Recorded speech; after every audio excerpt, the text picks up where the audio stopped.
Oh, okay. Hello, everyone. Welcome to the National Center for Civil and Human Rights. Thank you for joining us today for our program about engaging youth voters in democracy.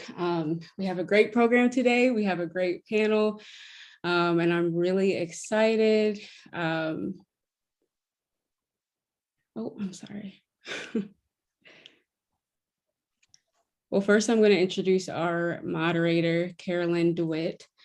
She's the president and executive director at Rock the Vote. And during her time serving as president and executive director, she has overseen Rock the Vote's resurgence, which includes developing partnerships with authentic brands such as Vivo and HBO, deepening its leadership in civic technology with new cutting-edge tools, and intensifying its fight for voting rights and moving the organization toward an issue-first approach with a targeted outreach to diverse and marginalized communities.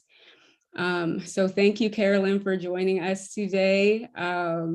And I also do want to make a disclaimer that all of the opinions of our panelists today are their own opinions and do not represent a view of the National Center for Civil and Human Rights. So I am now going to turn it over to Carolyn to introduce the rest of our panelists today. And I'm sorry, I just want to get into the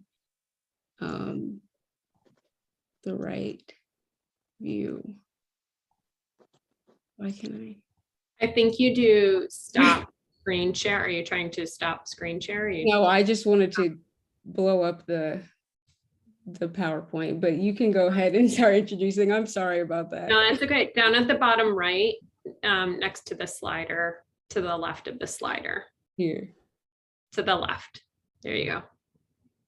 Thank you. I don't know why I just had a blank part. I'm sorry, everyone, but thank you all for being here, and I'll turn it over to Carolyn. Cool, awesome. Welcome everyone, and thank you so much to Kara and to the team at the National Center for Civil and Human Rights, and to our awesome panelists, which I'm excited to introduce in just a moment, and all of you here tuning in. I do just a little bit of housekeeping. If you do have questions, please put them in the chat. We will be taking questions at the end. So a little bit about Rock the Vote for those who don't know.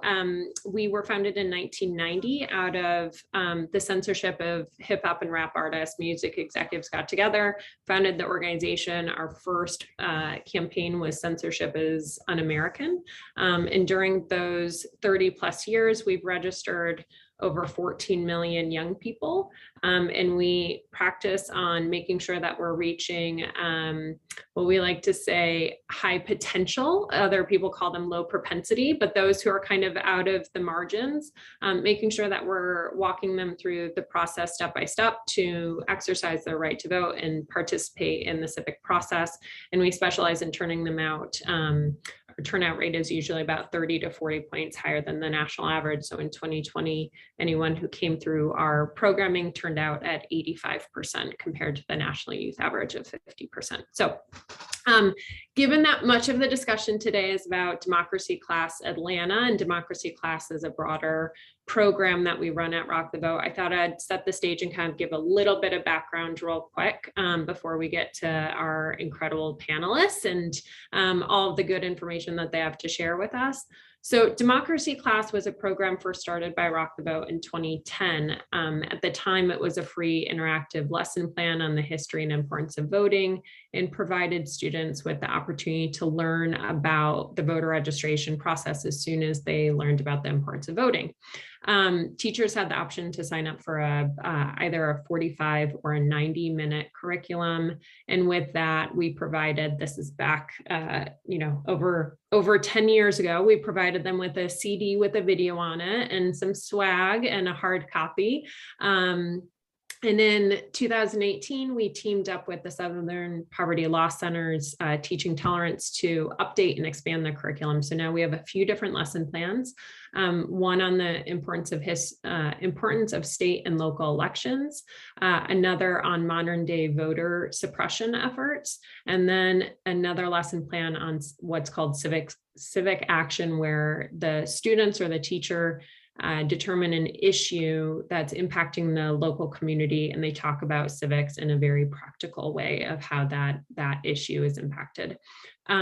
Democracy Class Atlanta specifically was a new kind of very exciting iteration that built on the partnerships that we had created in 2020 with the Atlanta Falcons, Atlanta United, New Georgia Project, and some of the work we had done with the Atlanta Public School District prior. It was a pilot project with a few different components. The first, teach all 11th and 12th grade APS students the history and importance of voting. And the second lesson plan, the importance of local and state elections. We did this in 2021 against the backdrop of the Atlanta municipal elections. Our other goal was to drive 500 students to take civic action, whether that was signing up to volunteer, signing up for election reminders, or signing up to be a poll worker. We also hosted a democracy-themed event at the Home Depot backyard on National Voter Registration Day. And because we believe young people should be part of, if not creating the programs for them, that they should be a big part of creating the programs, because they're often left out of programs that are aimed to target them. We created a student advisory committee to help, one, receive training, but also to be part of that planning process. So I do want to introduce real quick a video that kind of sets the stage for this, that we created very early on in the process, and it stars one of our panelists. Jayden Smith is also in it. So if you could cue that up, Kara, that would be great. Thank you.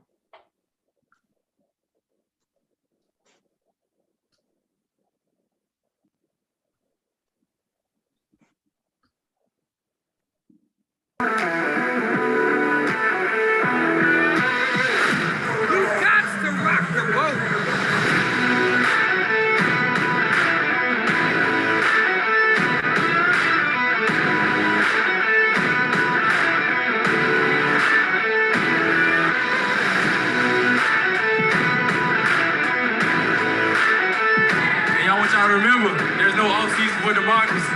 We're the driving force. We're the generation that's going to come up and make change. That's only going to happen if you guys want it. We got lots of celebrities and people pulling up, either virtually or in person, some live performances.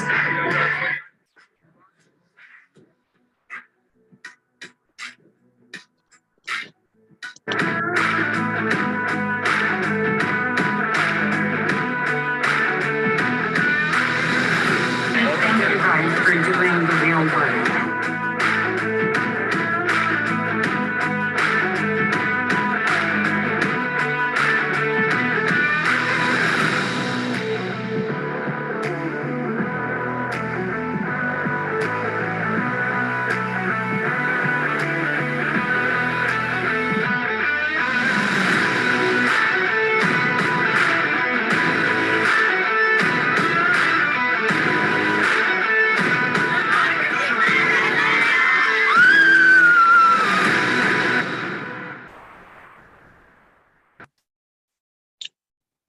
I think some people had issues viewing the video. Yeah, I think it seems like there might have been some technical difficulties, so we won't even skip the video later. So we will jump right into this discussion. So the first panelist I want to introduce is Jayden Thomas, who was actually part of that video that you could not see, so I apologize for that. Jayden is a senior at Maynard Jackson High School. As a Jackson Jaguar, she is a proud member of the National Honor Society, National Beta Club, Student Government, Jaguar Ambassadors, and the Yearbook Committee. And if that was not enough, outside of the classroom, Jayden has also served as a Girl Scout for over 10 years. And coming this fall, she'll be attending Howard University and plans to major in journalism. She was recently served on the Democracy Class Atlanta Youth Advisory Council and looks forward to participating in more initiatives that encourage youth engagement. We also have Nori Hayat, who is a senior researcher at the Center for Information and Research on Civic Learning and Engagement, which we often call CIRCLE, at Tisch College of Civic Life at Tufts University. And her research interests focus on equitable K through 12 civic education, particularly on how to support teachers and narrow the gaps in civic learning opportunities for youth from historically marginalized communities. She leads the research and evaluation partnerships in statewide implementation of civic education initiatives and synthesizes findings to be used by practitioners and policymakers. She also holds a master's from Harvard Graduate School of Education. So super excited to have her on board. And then last but certainly not least, Lucia Francois, who currently serves as college access consultant, equipping and coaching parents to meet their child's educational needs and goals. She has over 15 years of experience in higher education.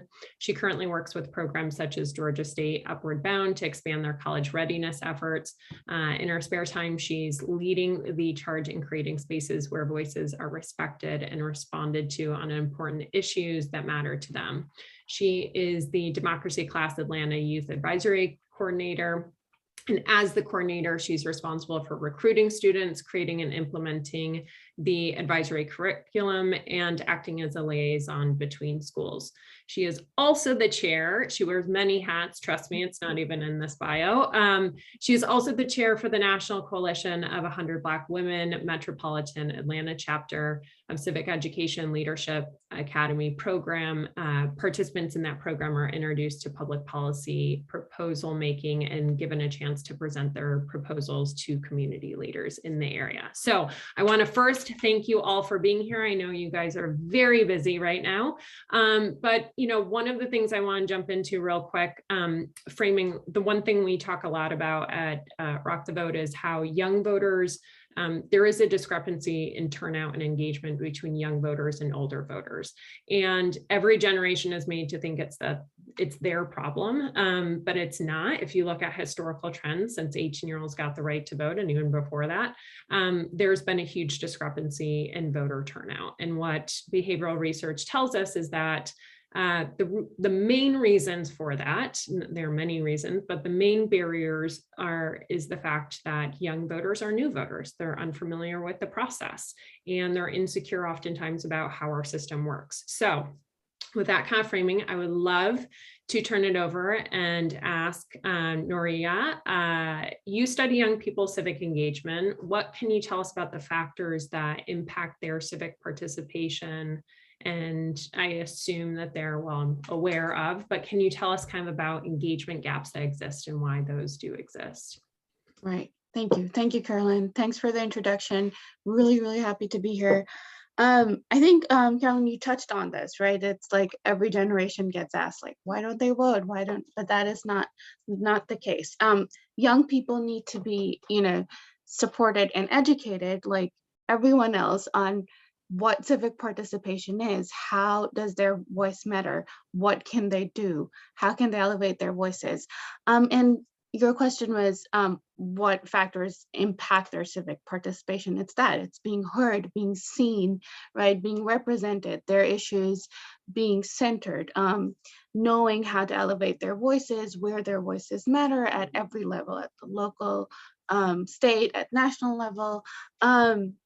To quote Justice Sandra Day O'Connor, right? The practice of democracy is not passed down the gene pool, right? It must be taught and learned anew by each generation of citizens. And that is our work. That is our research. That is your work. And that is the work that Jayden and Lucia are also leading, of how do we support young people to do this work, right? And it has to start before they turn 18. So usually what happens is they turn 18 and we're like, here's your precinct to go vote, right? And what does that mean to support and grow voters, as Circle says, to become active and informed citizens. And that starts way before they start 18. That starts in schools, it starts in communities, it starts in local neighborhoods. And what does that mean? In K-12 civic education, what does it mean for educators to support young people to do this? What does it mean in communities to center young people and their voices and issues they care about? And so all of this impacts their civic participation. And then the gaps that you mentioned, some of them, yes, are like older people tend to vote at higher rates than younger people. New voters or people who just turned 18 tend to vote at slightly or sometimes lower rates than older folks or folks who have voted before. And that's kind of a vicious cycle, right? Those who have voted before tend to vote before. But if they have voted before, then campaigns or organizations see them and usually just reach out to them, right? They don't reach out to the newer voters that are just turning 18 or have not voted before. So what does that look like? And it becomes a cycle like that. We do know that other voting issues that exist are, young people, like you said, sometimes have hesitation. What does it look like? What does it look like to register? What does it look like to actually cast a ballot? Or in 2020, mail-in ballots, like what is that? How does that happen? Sometimes they have trouble, just transportation, or there's long lines in for voting, and young people are also working. So, or there are problems with voter ID. So all our research shows that just helping young people understand what this is helps them know they do want to vote. They do want to, show up. And then, like I said, civic education, like the role of K-12 schools, because they can reach a lot of diverse young people in different ways, that really matters, right? How do they learn about voting? A lot of people don't get to learn about this in schools. And our research also shows that the young people hear about elections or voting from peers, from families. So reach out to your friends, right? Talk to your families and what that looks like. And then Karen, you touched on this, like lack of familiarity of what does the process look like, what to do that. So those all contribute to the gaps we see, but we have seen those gaps narrow. For instance, in 2018 and then in 2020, we saw a record number of young people turn out to vote. So as we do make concerted efforts to support young people, those gaps are narrowing. Circle also does polls and talks to young people right before or after elections. And a lot of young people that we talk to say they do believe in their power to lead change, particularly in their communities. So it is a matter of supporting how they turn out. Well, thank you for that. Yeah. And, knowing peers are incredibly important, especially for the youth generation. I feel like every youth generation mistrusts the older generations, but certainly with this generation, we're seeing it more and more, and rightly so. I want to kind of kick it over to Jayden, because Jayden, you played a major role in helping to plan and execute democracy class, but you were also a student, right? You were taught the lesson plans, which you and the other advisory committee members offered feedback on, and you participated in the workshops and the trainings. Can you tell us a little bit about how you feel like, what made you feel like you wanted to get involved in this and apply, and how, if any change you saw in kind of your perspective of civic engagement and leadership in this role, what happened? How did that change for you?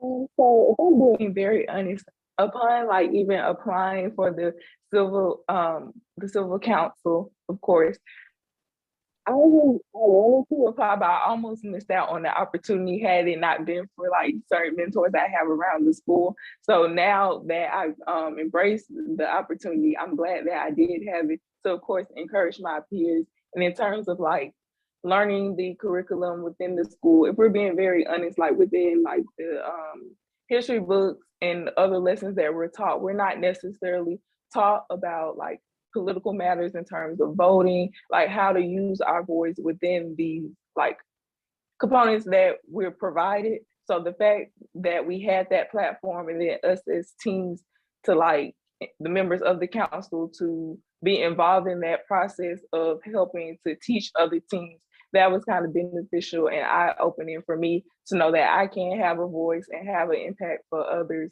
And the fact that we were learning in the class to see my peers like embrace me, knowing that I was like my representative within the school, of course, with other representatives as well, to know that they can come to me. That was interesting and cool. And I'm glad for the opportunity again.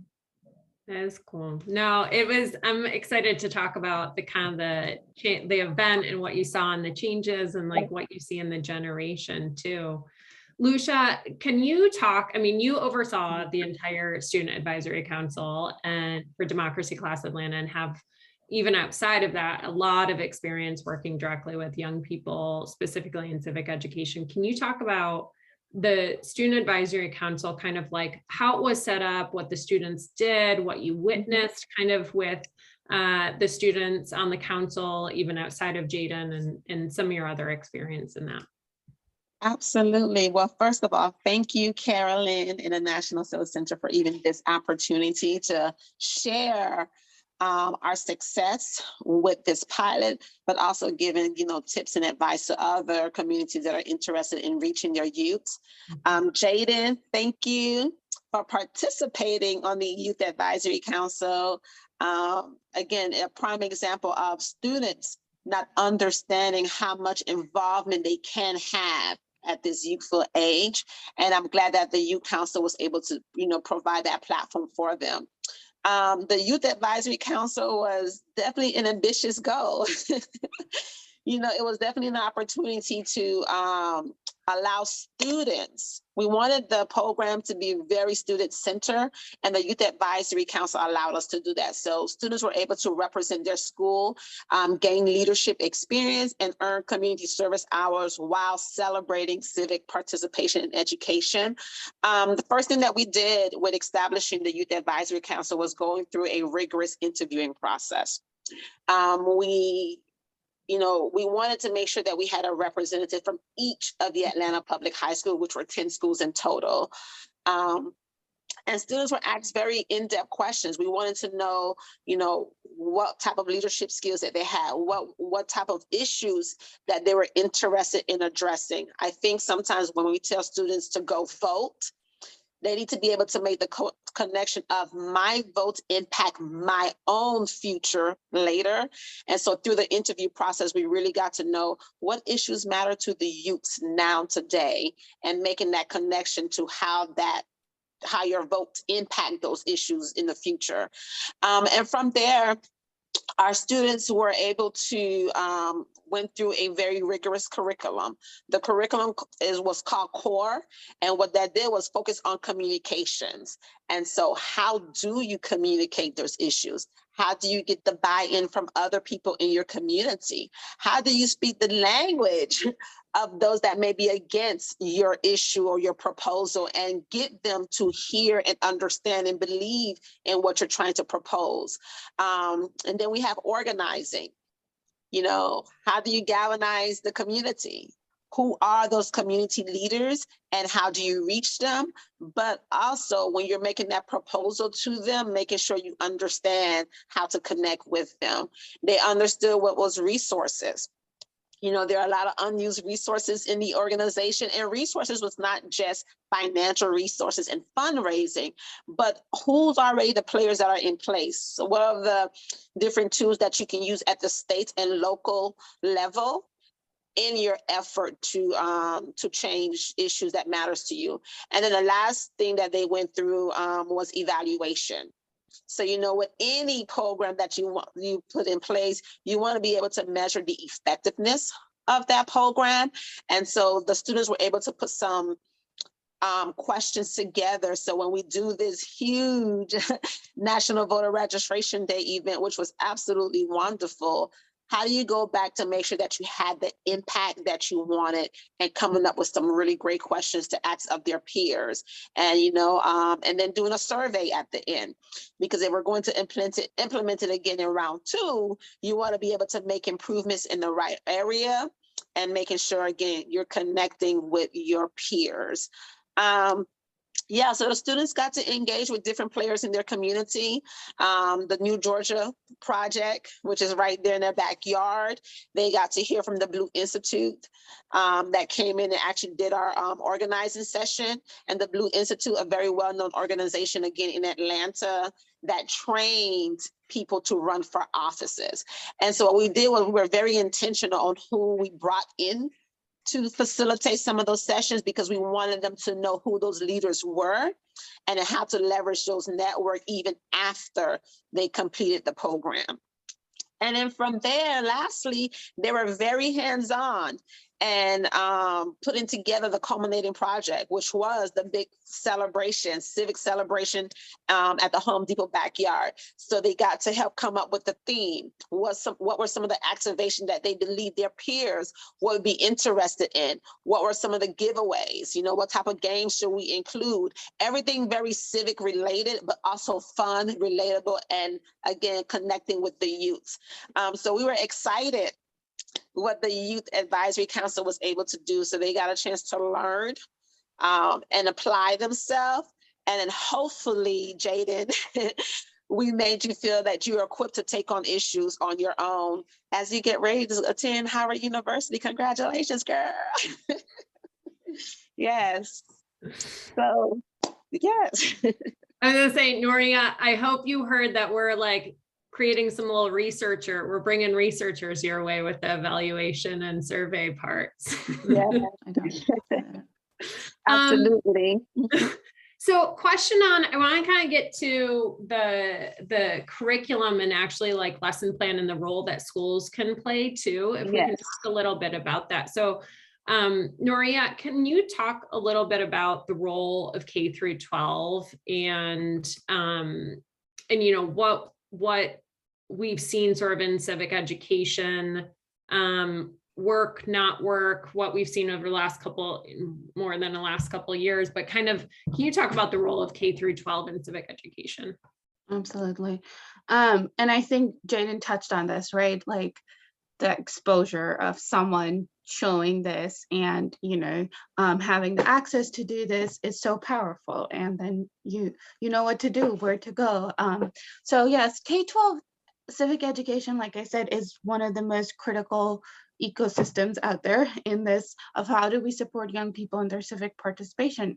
And schools are, you know, apart from families, are one of the most critical areas of exposure in young people's lives. And it goes from an early age till they turn 18. And so how do you support young people from an early age to know that their voice matters? How does their voice matter? How can they participate in their democracy? What does that look like? What does democracy mean? What does civic participation mean? What does civic action mean? So being part of like a healthy constitutional democracy means that young people, students, need to know what are the knowledge, the skills, and the attitudes or dispositions that they need to have to participate in their democracy, right? And that's where K-12 schools come in, right? That's where civics comes in and high quality civic education comes in. How do you support people in pre-K and K-5 in elementary and middle school, and then in high school? How do we scaffold this throughout their journey in K-12? And I think our research circles research in particular looks at what does equitable and comprehensive K-12 civic education looks like in the local context, and how do you support educators particularly to do this work? And now we know, you know, Carolyn, you said like recently in this political climate, there is a lot of hesitance amongst educators even to kind of help students learn the ins and outs of the political process, about history, because, you know, high quality civic education means you get to talk about current or even controversial issues. What does that look like in the classroom? How do you build students' skills to do that? It also looks like simulations of democratic processes. Like, what does that look like? Having a mock trial in the classroom, what does that look like? And then, you know, taking action, right? So civic participation means how are you informed to take actions, and how can educators support young people to do that? But in all of this, you know, students and even teachers are sometimes hesitant of how do we do this? But young people have the agency and they are motivated to do this once teachers do give them the tools to do so. So our research has shown that, once if young people have had good quality civic education, it does increase their likelihood of voting. It does increase their likelihood of being civically engaged in their community. So showing up for issues they care about in their communities. The other role of K-12 civic education, I think, is also supporting how young people think about themselves and raise their awareness as they grow up to be voting age citizens. And what does that look like? And then in the past, your other part of your question on what has worked in civic education in the past few years. So, in the last few decades, civic education was kind of put in the back burner. But recently, it has, there has been a lot of effort, including from Circle, to kind of reimagine what civic education can look like and what is inclusive, comprehensive, animating civic education that takes young people from all different backgrounds looks like. And that is one of the initiatives. I'll put the link in the chat. Is the Educating for American Democracy, which is an initiative that gives guidance and principles to educators and to K-12 schools on what is kind of high quality civic education and supporting young people to do this look like. What does it look like to bring their authentic lived experiences, but also to talk about our divided but pluralistic history? What does that look like in the classroom? And how do you support teachers to do that? How do you inspire students to become involved in their democracy? And we celebrate our shared history of the compromises that need to be made, but also the wins together. So that is one of the things. And the other thing, I think Kara put the link in the chat, is that we are holding a summer institute for teachers to look at what informed and equitable voting and educating for that looks like, and looking at what are some of the supports that teachers need to show that to students, of not just the how, but the why as well, and why does their voice matters. Jayden, what do you feel like, having been a student who received the lesson plan and curriculum and then observing your peers who did too, and I know it's been a while, it's been several months, you've learned a lot since then, but just, between the history and importance of voting, but then also the importance of local and state elections, kind of what were the biggest things that you feel like you learned or your peers learned and took away from those lesson plans? Well, into it, me personally, I've always, in terms of like the media outlets, I've always known about what I could do in terms of the national elections, of course, when I get of age. And being that I am getting ready to turn 18, it was kind of interesting to see like, okay, this is something I could do to use my voice outside of the advisory council in terms of voting. But in terms of the local elections, little things, even if I don't vote in the elections, I could be, of course, like you mentioned earlier, a poll worker, or just do anything to like help. And then I think that also helped my peers to learn the same thing about like certain things that skew us away from wanting to be involved in voting, in terms of like the different rules and regulations that we know were put in place in previous elections and things like that, without getting too much into that. But I think that was just interesting to see, of course, like once again, that we do have a voice. It's just as long as we have these policies and different things put in place to encourage us, of course, with outside adults as well, to show that, okay, we can do this and this is okay. And I think that just made everyone feel, I guess, encouraged more about the situation. Yeah, well, and you touched on, I know you were hesitant to go there, but touched on kind of voting rights, right? And how young people are actually a target of voter suppression efforts. And that's something that's sort of highlighted in the curriculum itself, is the history and importance of voting. And I think one of the things that I was really impressed when we first presented the curriculum to Jayden, to you and the other advisory council members, is that you all picked up very quickly on this. Like, it's not, you know, a progression of expansion. It is really like a 2 steps forward, 1 step back. And this is democracy is a living, breathing thing that we have to continue to try and push forward.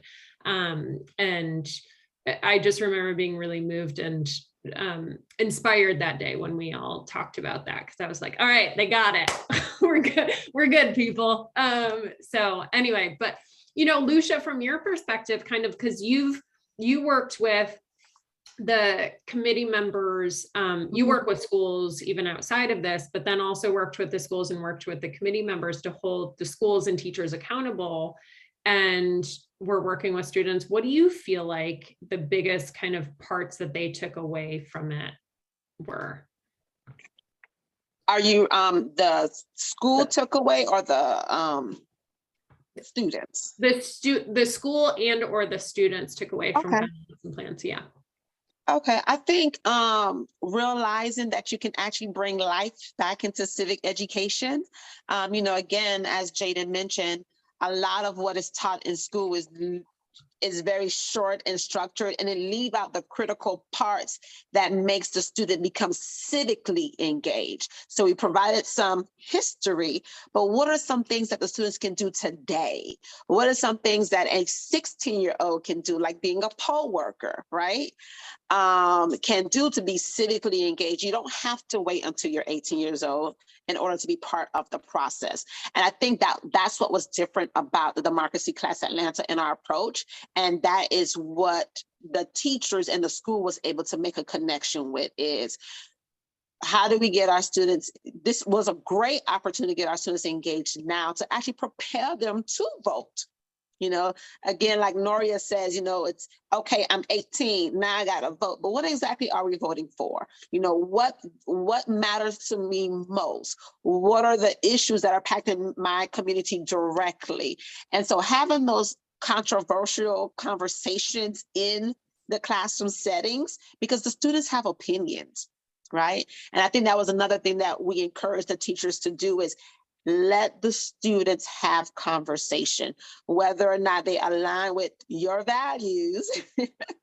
Have those controversial conversations in the classroom so that the students can feel that they're being actually heard. And then you take that and then you equip them with the tools and make the connection, because, you know, our kids think that everybody's against them, right? That's teenagers. Everybody's against me. No one wants to hear what I'm saying. And these issues don't matter to me. But if you let them express themselves, and then you take those key points, and now you connect it back to the education, and then you connect it back to the laws, because the laws and the rules matter in this process, right? Because change is not going to happen overnight. But if you give them that educational context, so that they can understand how to actually use my voice in the process, that is what then encourages them and motivates them. Because now I can say something at 14, I can say something at 15, and here are my community leaders, here are the issues that matters to me. I'm going to rally up my friends in the classroom, and we're going to be poll workers. I cannot vote, but me being a poll worker is being civically engaged and showing that I want something better for my community, right? And then from a poll worker, we say, where in your community can you go and volunteer?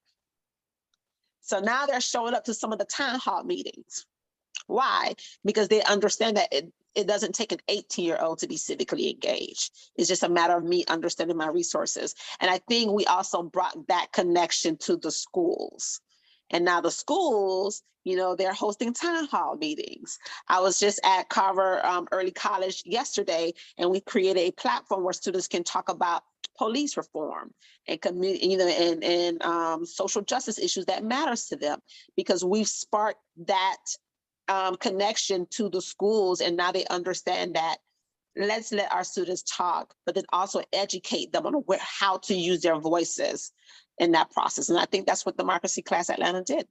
Okay, so I love where this is going, because we're talking about this generation and how passionate they are. Like one of the things, and I'm sad we can't see the video, but one of the things in the video and actually at the event for National Voter Registration Day that was really cool to see was the democracy class game show. We had this whole stage with like a game show on it, and the students got super into it. Jayden, you can like, because it was something that all the committee members like commented on too. Yes. So if you can talk about that, because to me that was super inspiring to see. But also I think it speaks to kind of the fact that young people are craving this information, and talk about kind of how you see this generation, how you see this generation kind of showing up in their view of civics and about issues and stuff like that.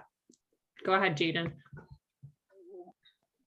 Back to the whole game show idea, that was very interesting to see, like everyone, of course, excited. Of course, like we all know they were getting prizes, but other than that aspect, like they were actually, when we were coming back and having discussions about, like my peers were like legit excited to like talk about the things that they had discussed previously in the curriculum. So to see all these things kind of come together, it was like, okay, like I understand it. It's not just me understanding, but how can I apply this to everyday situations?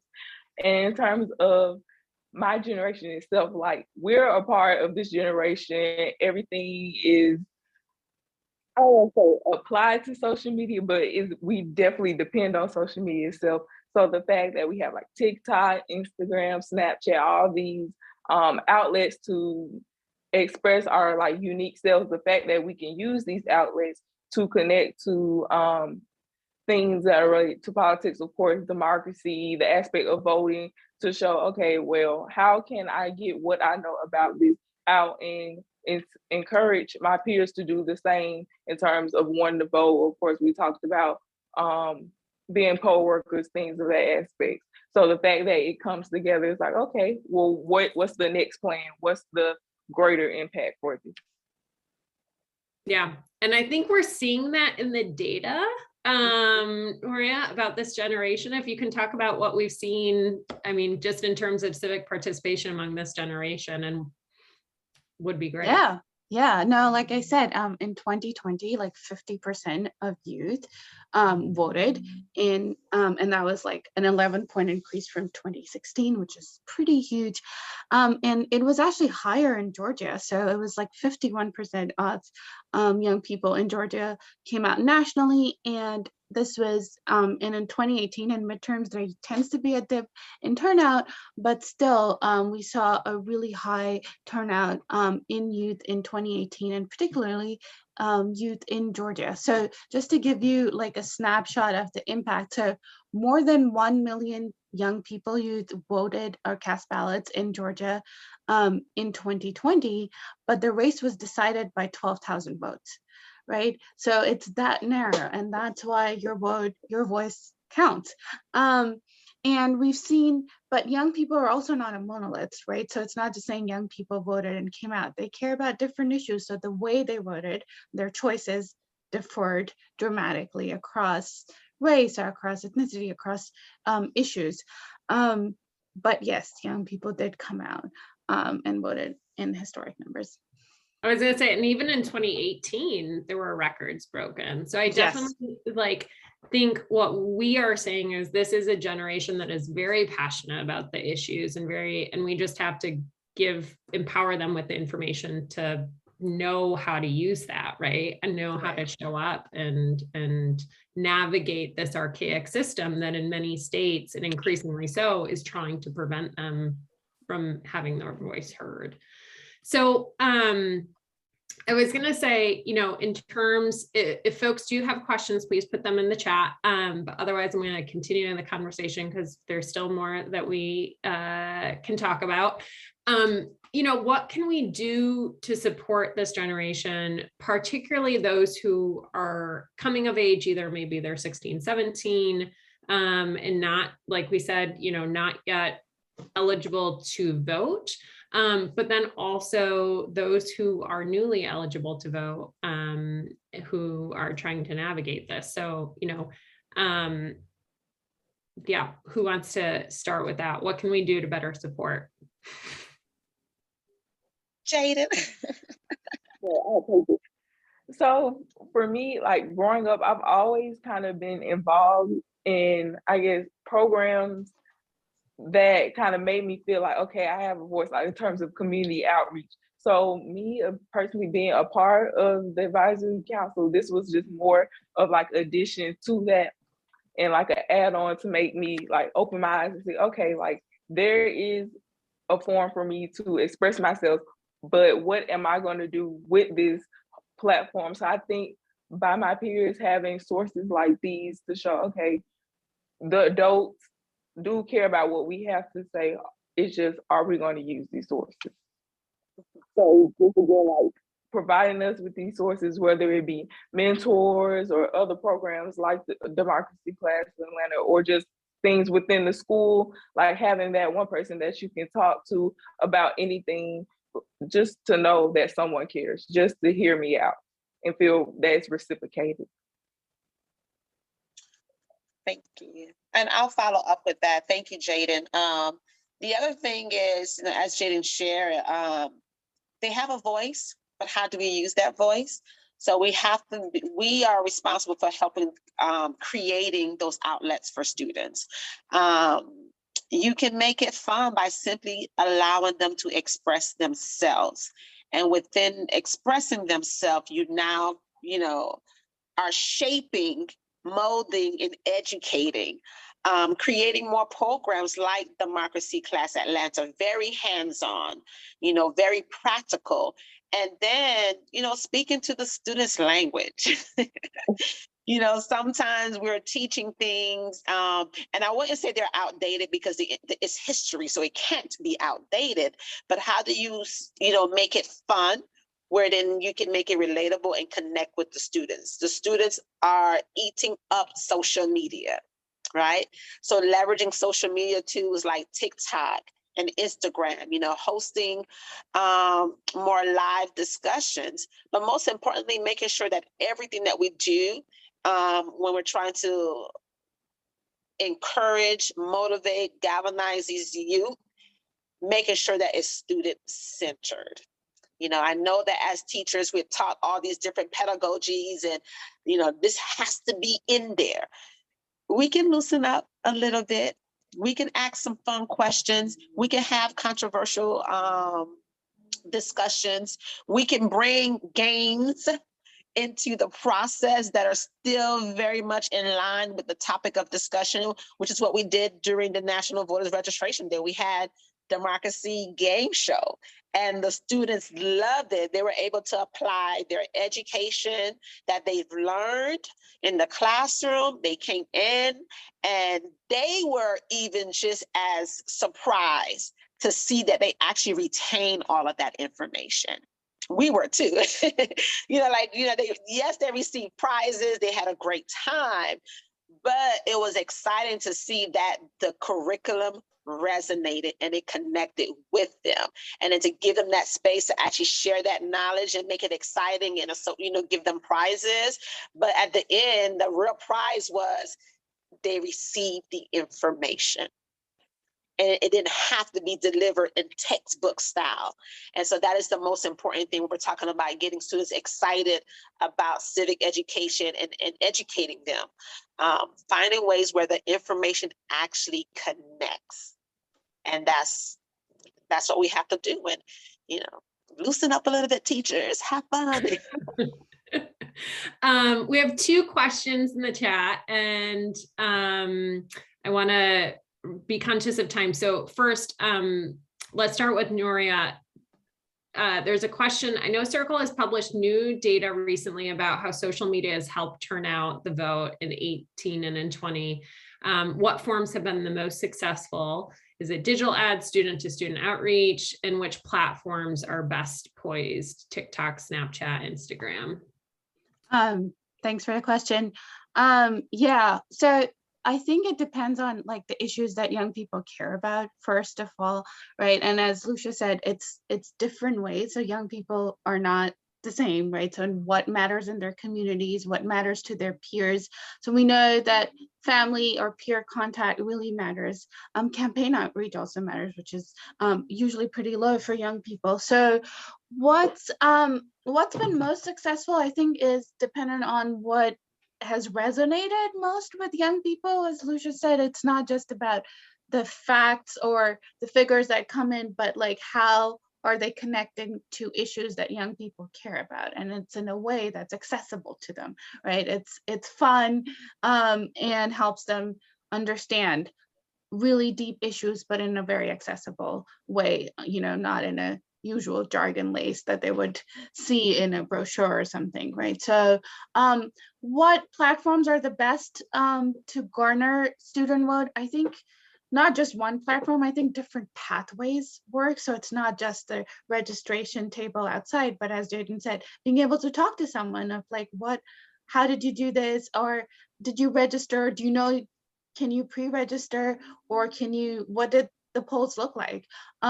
Or just, these are the issues I care about, but how do they connect to my local community, right? How do I show up if I cannot vote, if I'm not 18? What else can I do to have my voice heard, right? The town halls and everything that we talked about.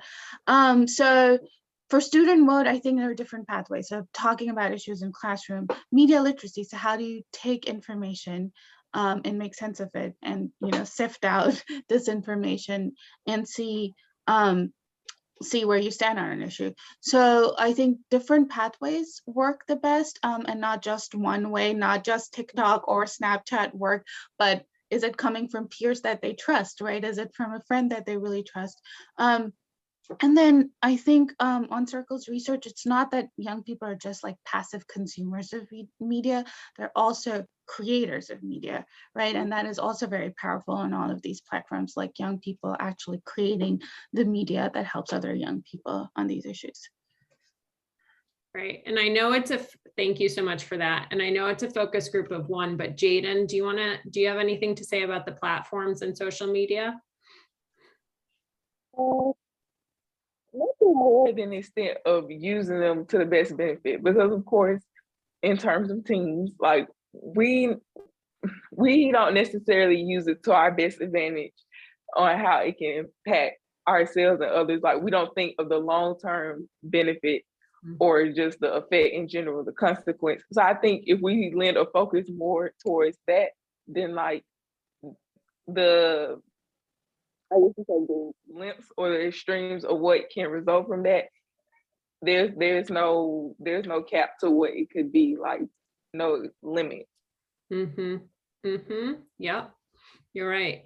And then there's one more question. It looks like, how do we get teachers involved with democracy class? And I'll say something, but then also Lucia, I actually think that you are really well positioned to talk about kind of working with schools and with teachers also. So I'd love kind of like what it took for this to be successful. And even Jayden might have some things to say about that too. But so at Rock the Vote, if you visit rockthevote.org, I'm going to actually put several different links in, but rockthevote.org or democracyclass.org, you can actually sign up and you'll get the curriculum.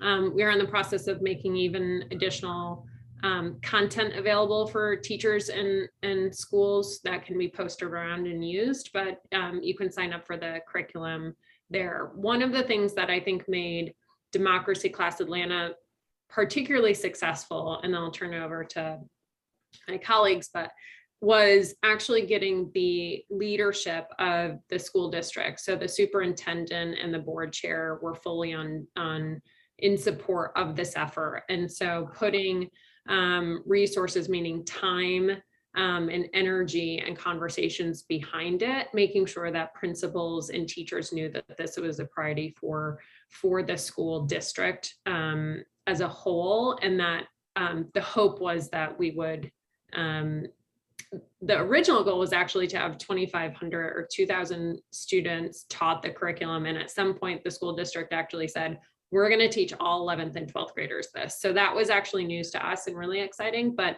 I know the actual implementation of this was was also a challenge. So Lucia, if you want to talk about kind of like your work with the schools and teachers, and I know we had to ask some of the students to hold them accountable, that'd be amazing. Thank you, Carolyn.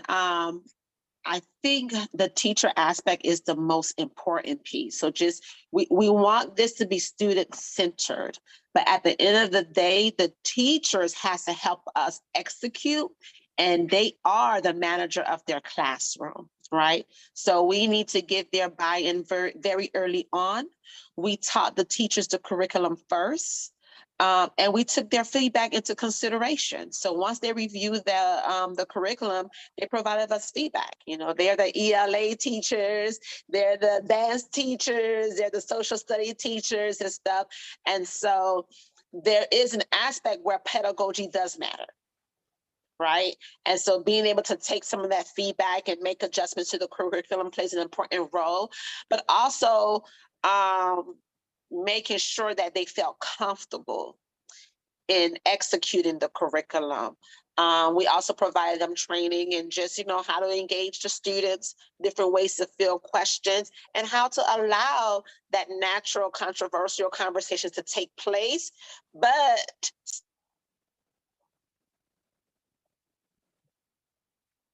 and I think that made the teacher comfortable.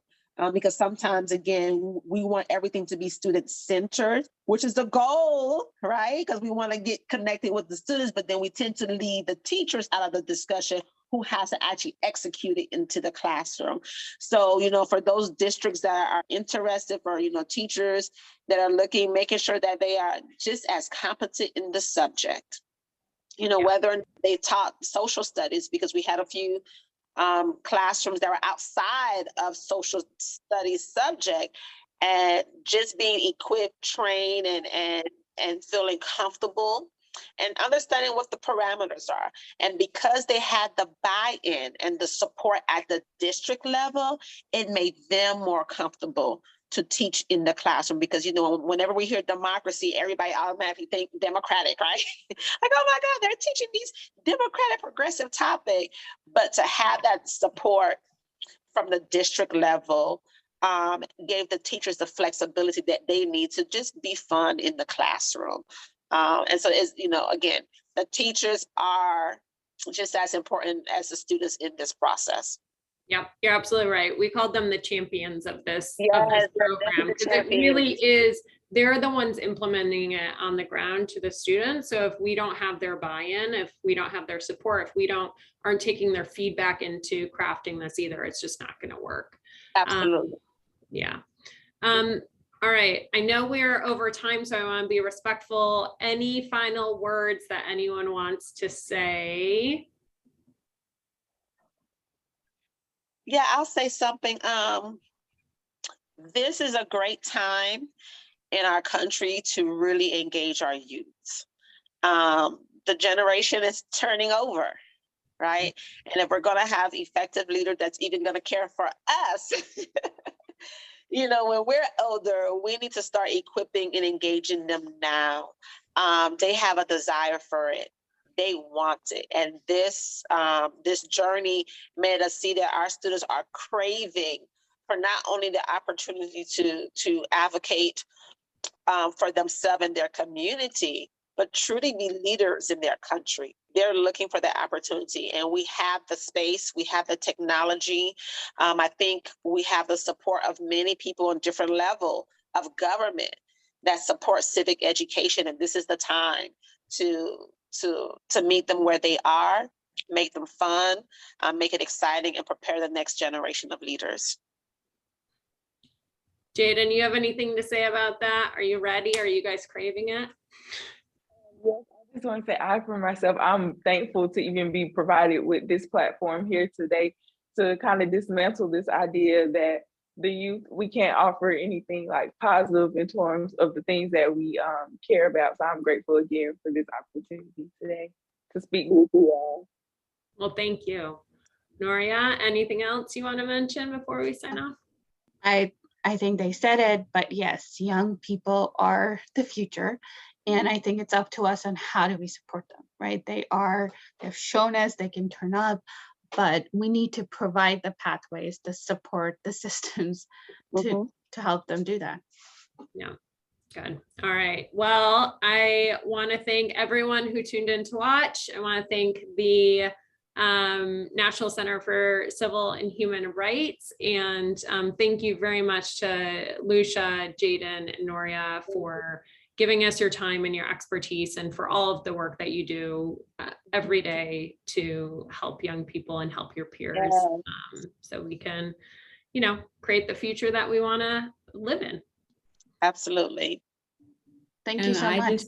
Oh, I'm sorry. And I just want to thank you all again for joining us. This was an amazing discussion.